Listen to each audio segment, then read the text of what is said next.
তোমাদের এই জমিদারির মর্ম আমি কি বুঝবো? আমি বুঝি দরিদ্র কৃষক কেন পেটের দায়ে জমি বিক্রি করে দেয়।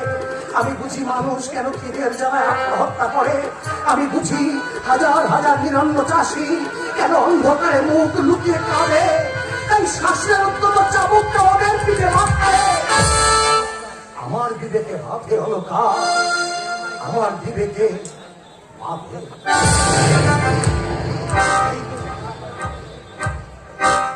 বেলা গড়িয়ে গেল, এখনো মানুষটার কোনো দেখা নেই। অসুস্থ শরীরটা নিয়ে সেই ভোরবেলা বেরিয়েছে, এখনো ফিরে এলো না। কতবার বলেছি তুমি তো চাকরি পেলে না, এবার না হয় আমি চেষ্টা করে দেখবো। আজকাল শুনেছি মেয়েদের অনেক সুযোগ আছে। তুমি এখনো খাওনি সুধা? কিন্তু তোমার ঠিক নেই, তোমার খাওয়ার আগেই আমি খেয়ে নেবো।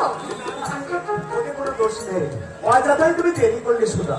কিছু করতে পারলে না সুধা, চাকরি বোধহয় আমার অদৃষ্টি নেই সুধা। কত জায়গায় না আমি খুললাম, কোথাও খালি নেই। এই অসুস্থ শরীরটা নিয়ে কেন যে শুধু শুধু তুমি বেরো আমি বুঝি না। কিন্তু সুধা, তুমি তো এতদিন চেষ্টা করে দেখলে, এবার না হয় আমি বেরোবো।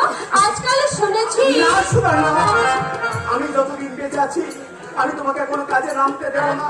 হয়তো তোমাকে অনেক কিছু করতে হবে সুধা, সেটা হবে আমার মৃত্যুর পর। ছি, ছি, ছি, তুমি আবারও সব কথা বলছো। তুমি দেখো আমার ভালোবাসা দিয়ে আমাদের ছোট্ট সংসারটা আমি হাসি আনন্দে ভরিয়ে তুলবো।